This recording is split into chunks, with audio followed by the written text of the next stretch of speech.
Hello সবাইকে, আশা করি সবাই ভালো আছেন। অক্টোবরের 4 তারিখ দিবাগত রাতে হঠাৎ করে ফেসবুক এম্পায়ারের সব কিছু 6 ঘন্টার জন্য পৃথিবী থেকে ভ্যানিশ হয়ে যায়। ফেসবুক এম্পায়ার বলছি কারণ ফেসবুক মানে তো শুধু ফেসবুক না, ফেসবুক মানে এখন হোয়াটসঅ্যাপ, ফেসবুক মানে এখন ইনস্টাগ্রাম, ফেসবুক মানে এখন ফেসবুকের ভার্চুয়াল রিয়েলিটি সার্ভিস অকুলাস সহ অন্যান্য অনেক কিছু আছে ফেসবুকের, এবং সব কিছু প্রায় 6 ঘন্টার জন্য, 6 ঘন্টার একটু কম সময়ের জন্য দুনিয়া থেকে বিচ্ছিন্ন হয়ে যায়। এই পুরো ব্যাপারটা কেন হলো, এই পুরো ব্যাপারটা হয় ফেসবুকের আসলে ক্ষতি কীরকম হলো, এবং এই পুরো ব্যাপারটা হওয়ার পেছনে দায়ী কারা কারা ছিল, সব কিছু নিয়ে আমরা আজকে একটু কথা বলার চেষ্টা করব।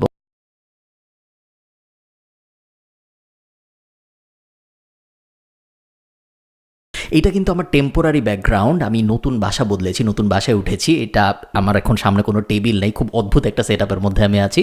সো পিছনে জিনিসপত্র দেখে বিভ্রান্ত হবেন না, খুব তাড়াতাড়ি আমরা একটা প্রপার সেটে ফেরত যাব। ডাউন ডিটেক্টর নামে একটা ওয়েবসাইট আছে, যে ওয়েবসাইটে মানুষ যখন কোনো অন্যান্য ওয়েবসাইট লোড হয় না, ওখানে যেয়ে কমপ্লেন করে, ওখানে যেয়ে বলে যে আমার ওয়েবসাইট লোড হচ্ছে না, অন্যান্যদের কি লোড হচ্ছে নাকি। অনেকটা ছোটোবেলায় আমার মনে আছে যে আমাদের বাসায় যখন ডিশের লাইন কাজ করতো না, তখন আম্মু আমাকে বলতো পাশের বাসায় যেয়ে দেখতে যে ওনাদের ডিশের লাইন কাজ করছে নাকি। কোনো লাভ হয় না, ওনাদেরটা কাজ করছে নাকি করছে না জানলে একটা মনের শান্তি পাওয়া যায় যে ওদেরটাও কাজ করতেছে না, আমারটাও কাজ করতেছে না।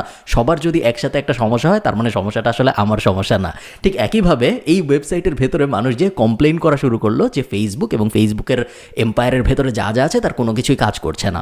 কমপ্লেন এমনভাবেই আসা শুরু করলো যে প্রায় 10 মিলিয়নেরও বেশি, মানে বাংলায় বললে 1 কোটিরও বেশি মানুষ কমপ্লেন করেছে ওই ওয়েবসাইটে ওই 6 ঘন্টার মধ্যে যে ফেসবুক, ইনস্টাগ্রাম, হোয়াটসঅ্যাপ এবং অকুলাস কাজ করছে না। ডাউন ডিটেক্টর পরে একটা ব্লগ পোস্টে জানিয়েছে যে ওদের ইতিহাসে এত বেশি মানুষ একটা সার্ভিসের ব্যাপারে কমপ্লেন একসাথে আগে কখনো করে নাই। মজার ব্যাপার হলো পুরা 6 ঘন্টায় কিন্তু ফেসবুক মোটামুটিভাবে আপডেট দিয়ে গিয়েছে যে ওরা এখন কাজ করছে, কাজের প্রোগ্রেস কীরকম, আর কতক্ষণ লাগবে এইসব ব্যাপারে। এবং এই পুরো আপডেটটা ওরা আসলে দিয়েছে টুইটারে, ফেসবুকের টুইটার প্রোফাইল ব্যবহার করে। এবং ব্যাপারটা একটু আইরনিক যে টুইটার ফেসবুকের সবচেয়ে বড় কম্পিটিটর হওয়ার পরেও টুইটারকে ব্যবহার করে ফেসবুকের আপডেট দিতে হয়েছে যে ওদের প্রগ্রেস কতদূর, সব কিছুকে ব্যাকআপ করার ব্যাপারে। বড় কোম্পানির এরকম সব কিছু হঠাৎ করে গায়েব হয়ে যাওয়ার ব্যাপারটা কিন্তু নতুন না।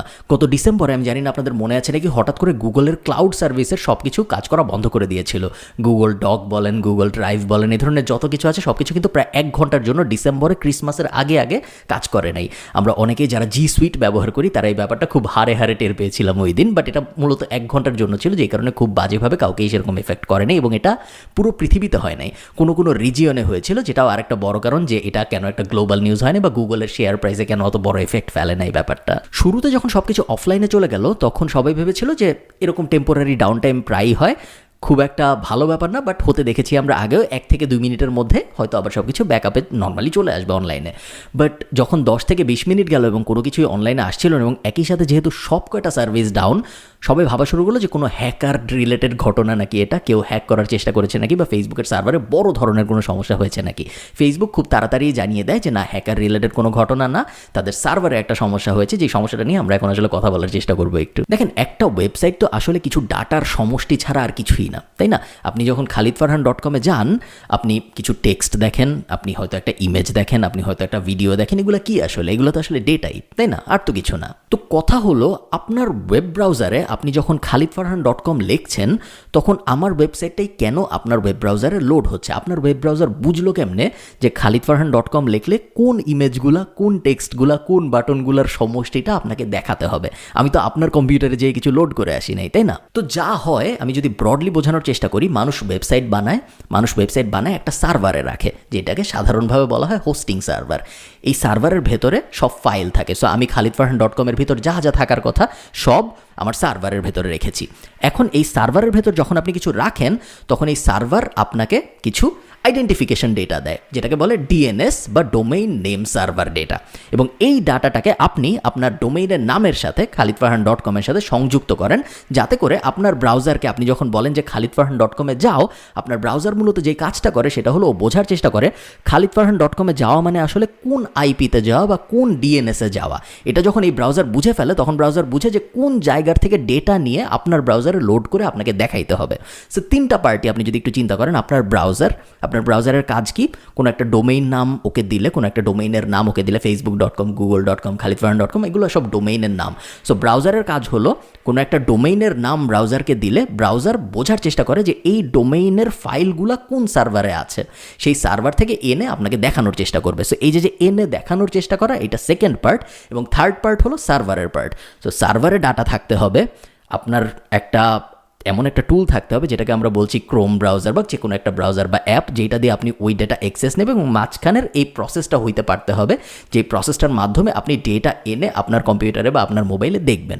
সেই 3টা পার্ট ঠিকঠাক মতো হতে হবে কোনো একটা ওয়েবসাইট বা কোনো একটা অ্যাপ আপনার এন্ডে লোড হতে হলে। এই যে মাঝখানের ব্যাপারটা, আপনার ব্রাউজার সিগন্যাল পাঠাবে এবং ডেটা ডাউনলোড করে আপনাকে দেখাবে, এই পার্টটাই ফেসবুক ঝামেলা করে ফেলেছিল। আজকে আমি দেখেছি যে ফেসবুকের ভাইস প্রেসিডেন্ট ইনফ্রাস্ট্রাকচারের সন্তোষ জনার্দন, ইন্ডিয়ান এক লোক, উনি একটা ডিটেল ব্লগ পোস্ট লিখেছে ফেসবুকে যে এই প্রবলেমটা কেন হয়েছিল, প্রবলেমটার জন্য পুরাপুরিভাবে কে দায়ী কারা দেয়, এবং এই প্রবলেমটা ট্যাকল করার জন্য ওরা ভবিষ্যতে কি করছে বা আগে কি করেছে, ওরা প্রিপেয়ার্ড ছিল নাকি ছিল না, ডিটেইল একটা রচনা টাইপ লিখেছে ও, যেখানে ও খুব সুন্দর করে ব্যাখ্যা করেছে যে কেন ব্যাপারটা হয়েছে। গতকালকে ফেসবুকের ইঞ্জিনিয়াররা এই যে আপনি আপনার ক্রোম ব্রাউজার থেকে ফেসবুকের সার্ভারের রিকোয়েস্ট পাঠান, এই রিকোয়েস্ট ঠিকমতো যায় নাকি, রিকোয়েস্টটা আরও ভালোভাবে পাঠানোর জন্য কি করা যাইতে পারে না পারে, এইসব অ্যানালাইজ করার চেষ্টা করছিল।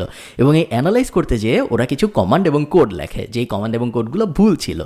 তো ফেসবুকের একটা বাগ ডিটেকশন সিস্টেম আছে যেটার এই কমান্ড যে ভুল এটা ধরতে পারার কথা, কিন্তু এটা গতকালকে কাজ করে নাই, যেই কারণে এই যে পুরো চেইনটা আপনি আপনার ব্রাউজার থেকে, ব্রাউজার আমি হিসাবে সুবিধার জন্য বলছি বা ক্রোম ব্রাউজার আমি হিসাবে সুবিধার জন্য বলছি, আসলে যে কোনো কিছু হইতে পারে, মোজিলা ব্রাউজার হইতে পারে, সাফারি হইতে পারে, আপনার অ্যাপগুলো হইতে পারে, যে কোনো কিছু হইতে পারে।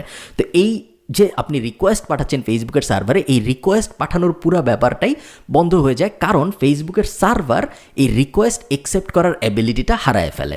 সো আপনি যদি অন্যভাবে চিন্তা করেন, আপনার ব্রাউজার ফেসবুকের সার্ভারের কাছে ডেটা আনার জন্য রিকোয়েস্ট করছিল নর্মাল সময়ে, কিন্তু গতকালকে যখন আপনার ব্রাউজার ফেসবুকের সার্ভারের কাছে ডেটা আনার জন্য রিকোয়েস্ট করতে গিয়েছে, যে দেখেছে যে ফেসবুকের সার্ভার বলে কিছু নাই, ফেসবুকের সার্ভারের কোনো ক্ষতি হয় নাই, বাট এই যে চেইনটা, এই চেইনটায় ঝামেলা হয়েছিল, যেই কারণে ফেসবুকের সার্ভারটা মোটামুটি অদৃশ্য হয়ে গিয়েছিল আপনার এন্ডের ক্রোম ব্রাউজারের কাছে বা আপনার এন্ডের অ্যাপের কাছে। এখন প্রশ্ন হলো 6 ঘন্টা লাগলো কেন এই প্রবলেম সলভ করার জন্য? এর আগেও আমরা ইনস্টাগ্রাম ডাউন হতে দেখেছি, ফেসবুক ডাউন হতে দেখেছি, এবং যখনই ডাউন হয়েছে 10-20 মিনিটের মধ্যে সব কিছু আবার ব্যাকআপ হয়ে গিয়েছে। তো এই ক্ষেত্রে 6 ঘন্টা লাগার কারণটা কি? প্রবলেমটা বেশ ইন্টারেস্টিং। দেখেন, ফেসবুকের সমস্যাটা গতকালকে ছিল সার্ভারে, এবং সার্ভারে অ্যাক্সেস না করতে পারাটাই মূলত সমস্যা। ফেসবুকের ইঞ্জিনিয়াররা যখন প্রবলেমটা সলভ করতে গেছে, তখন ওদেরও সার্ভারে অ্যাক্সেস করতে হয়েছে। এখন সার্ভার যেখানে আর ফেসবুকের ইঞ্জিনিয়াররা যেখানে, দুইটা আলাদা জায়গা, এবং ডিজিটালি ওরা সার্ভারে অ্যাক্সেস করতে পারে নাই, যেটাই মূলত সমস্যা। আমরাও আমাদের ক্রোম ব্রাউজার দিয়ে সার্ভারে অ্যাক্সেস করতে পারছিলাম না দেখেই ফেসবুক লোড হচ্ছিল না। তো যেহেতু ডিজিটালি ব্যাপারটা সলভ করা সম্ভব হয় না, ফেসবুকের ওদের ইঞ্জিনিয়ারদের প্রাইভেট প্লেন ভাড়া করে সার্ভারগুলোয় পাঠাতে হয়েছে, যেখানে যারা ফিজিক্যালি যেয়ে প্রবলেমটা সলভ করার চেষ্টা করেছে, যেই কারণে যেতে হয়েছে রিমোট লোকেশনে, অনেক দূরে দূরে বিভিন্ন সার্ভার। তো ওই সব জায়গায় ফিজিক্যালি যেহেতু এই প্রবলেমগুলো সলভ করতে হয়েছে, এই কারণে 6 ঘন্টার মতো সময় লেগে গিয়েছে পুরো ব্যাপারটা সলভ করতে। ফেসবুক বলেছে, ওই যে ব্লগ পোস্টের কথা বললাম, ওই ব্লগ পোস্টে ভিপি বলেছেন যে ওরা এই প্রবলেমের জন্য পুরোপুরি প্রিপেয়ার্ড ছিল, এই ধরনের ড্রিল ওরা আগে করেছে, খুব ভালোভাবেই ওরা জানে এই ধরনের প্রবলেম হইলে কীভাবে সলভ করতে হয়। বাট ফেসবুকের সব কথা বিশ্বাস করা আসলে উচিত না, আপনি করবেন নাকি করবেন না পুরোপুরি আপনার ব্যাপার। ফেসবুক মিথ্যা কথা বলার জন্য বেশ জনপ্রিয়, এবং আমরা জানি ঠিক এই মুহূর্তে যখন ফেসবুকের এই প্রবলেমটা হলো, তার কিছুদিন আগেই ফেসবুকের এক প্রোডাক্ট ম্যানেজার রিজাইন করেছে, যিনি বলেছেন যে তিনি রিজাইন করছেন বিকজ ইনস্টাগ্রাম বাচ্চাদের যে ক্ষতি করে এটা ফেসবুক জানতো, কিন্তু জেনেও ফেসবুক কিছু করেনি। এই জন্য উনি হুইসেল ব্লোয়ার হয়ে ইনফরমেশনটা লিক করে দিয়েছে, এবং কংগ্রেসে হিয়ারিংও হচ্ছে ওনার আজকে। এবং এই পুরো ব্যাপারটার কারণে ফেসবুকের শেয়ার বাজারের অবস্থা বেশ টালমাটাল। আপনারা যদি শেয়ার মার্কেটে ফেসবুকের দাম নোটিস করার চেষ্টা করেন, আপনারা দেখবেন যে ফেসবুকের দাম, আমি যখন এই ভিডিওটা রেকর্ড করছি তখন একটা শেয়ারের দাম $333। গত 2 দিনে শেয়ার মার্কেটে ফেসবুকের শেয়ারের দাম 5 থেকে 6% পড়েছে, এবং মোটামুটিভাবে বলা যায় ফেসবুকের শেয়ার মার্কেটে একটা বাজে অবস্থা চলছে এখন। আপনারা দেখবেন বিভিন্ন সময় যখন এই ধরনের ঘটনা ঘটে, ফেসবুকের সাথে বলেন বা টেসলার সাথে বলেন, তখন এক ধরনের নিউজ বেশ পপুলার হয় যে 6 ঘন্টায় জাকারবার্গের ক্ষতি হলো $5 মিলিয়ন, বা ইলন মাস্কের 1 মিনিটে ক্ষতি হলো $এত মিলিয়ন। এই ধরনের নিউজ। আসলে তো এগুলো ওদের ক্ষতি না, আসলে যেটা হয়, জাকারবার্গের কিছু ফেসবুকের শেয়ার কেনা আছে, শেয়ারগুলোর দাম ধরেন ছিল, আমরা হিসাবটা সহজ করে নিয়ে আসি, ধরেন জাকারবার্গের কাছে 10টা ফেসবুকের শেয়ার ছিল, এক একটা ফেসবুকের শেয়ারের দাম $10, তাহলে 10টা ফেসবুকের শেয়ারের দাম $100, জাকারবার্গের নেটওয়ার্থ $100। এখন এই শেয়ারের দাম কমে গেল, এক একটার দাম ধরেন $5 হয়ে গেল, তাহলে জাকারবার্গের নেটওয়ার্থ হয়ে গেল $50। জাকারবার্গের ব্যক্তিগত জীবনের কিন্তু কোনো চেঞ্জ হচ্ছে না, ওর নেটওয়ার্থ $100 থেকে $50 হয়ে গিয়েছে, কারণ পাবলিক মার্কেটে শেয়ারের দাম একটু কমে গিয়েছে। জাকারবার্গের তখনই ক্ষতি হবে যখন জাকারবার্গ ওই শেয়ারটা বিক্রি করে টাকাটা ওঠানোর চেষ্টা করবে, যেটা জাকারবার্গ বলেন বা ইলন মাস্ক বলেন, এরা কেউই কখনো করে না। সো এই ধরনের হেডলাইনটা যে এর ক্ষতি 6 মিলিয়ন, এর ক্ষতি 10 বিলিয়ন, এই ধরনের হেডলাইনটা একটু মিসলিডিং, কারণ এই পাবলিক শেয়ার মার্কেটে কী হচ্ছে না হচ্ছে তাতে এই এন্টারপ্রেনারগুলার বা এই সিইওগুলার তেমন কোনো ক্ষতি আসলে হয় না। একটা ব্যাপার আমি ভাবছিলাম, আমরা যে যাই বলি পৃথিবীর সবচেয়ে বড় এবং সবচেয়ে জনপ্রিয় মেসেজিং সলিউশনের নাম হলো Facebook Messenger, second most popular হলো হোয়াটসঅ্যাপ। সো এবং দুইটার মালিকই ফেসবুক। এছাড়াও ফেসবুক ইয়াং টিনসদের মধ্যে সবচেয়ে বেশি পপুলার যে প্ল্যাটফর্ম ইনস্টাগ্রাম, ওইটারও মালিক। এবং ফেসবুক মেটাভার্স নিয়ে অনেক কাজকর্ম করছে, অকুলাস নিয়ে অনেক কাজকর্ম করছে। ফেসবুকের অ্যাডভার্টাইজিং প্ল্যাটফর্ম হাজার হাজার লাখ লাখ স্মল বিজনেসকে বাঁচায় রেখেছে।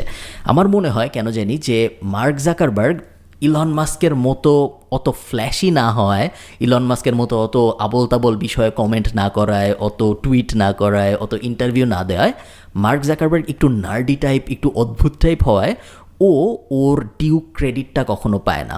এখন এটাও সত্যি যে এখন যত সোশ্যাল মিডিয়া আছে তার মধ্যে ফেসবুক সবচেয়ে ইভিল, সবচেয়ে শয়তান টাইপ কর্পোরেশন। ফেসবুক অনেক মিথ্যা কথা বলে, ফেসবুক অনেক ম্যানিপুলেট করার চেষ্টা করে, ফেসবুক আপনাকে ফেসবুকের এম্পায়ারে রাখার জন্য যা যা করার দরকার সব করে, সত্য কথা। বাট মার্ক জাকারবার্গ একজন উদ্যোক্তা হিসেবে আমার কেন জানি মনে হয় ওর যে ক্রেডিটটা পাওয়ার কথা ছিল ওইটার অনেকাংশই ও পায় না, কারণ ও একদম লাইমলাইট থেকে দূরে থাকার চেষ্টা করে, অনেকটা গুগলের ফাউন্ডারদের মতো। আর না, ব্যাপারটা বেশ ইন্টারেস্টিং ছিল ফেসবুকের সাথে গত এক সপ্তাহ ধরে যা হলো, এবং আমি খুব বেশি ইন্টারেস্টেড থাকবো দেখার জন্য যে ফেসবুকের সাথে ভবিষ্যতে কী হয়। ফেসবুকের শেয়ারের দাম কম, এই কারণে অনেকেই আমাকে জিজ্ঞেস করছে যে এখন ফেসবুকের শেয়ার কিনে রাখা উচিত হবে নাকি। শেয়ার কেনার অ্যাডভাইস আমি দেই না সাধারণত কোনো শেয়ারের ব্যাপারে, বিকজ শেয়ারের দাম আসলে কমবে নাকি বাড়বে, আগামীকাল কী হবে মার্কেটে এটা বোঝাটা খুব কষ্টকর কাজ। বাট ইন জেনারেল আপনি যদি আমাকে জিজ্ঞেস করেন আমি কিনবো নাকি, যদি আমার আগামী 20 বছরের প্রেডিকশন করতে হয়, আমার ধারণা আগামী 20 বছরে ফেসবুক বেশ ভালোই করবে, এবং অন্যান্য অনেক সোশ্যাল প্ল্যাটফর্ম টিকে থাকবে নাকি আমি খুব শিওর না। বাট ফেসবুক আমার ধারণা খুব ভালোভাবেই টিকে থাকবে ওদের কোনো না কোনো প্রোডাক্ট দিয়ে, হয়তো facebook.com এই সোশ্যাল মিডিয়াটা দিয়ে না, বাট ফেসবুকের প্রোডাক্টের কোনো অভাব নেই এবং পাইপলাইনে ফেসবুকের নতুন প্রোডাক্টের কোনো অভাব নেই।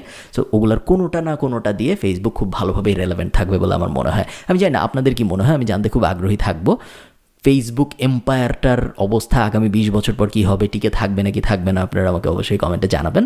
ভালো থাকেন সবাই, সবার সাথে আমার দেখা হবে পরের কোনো একটা ভিডিওতে। টাটা।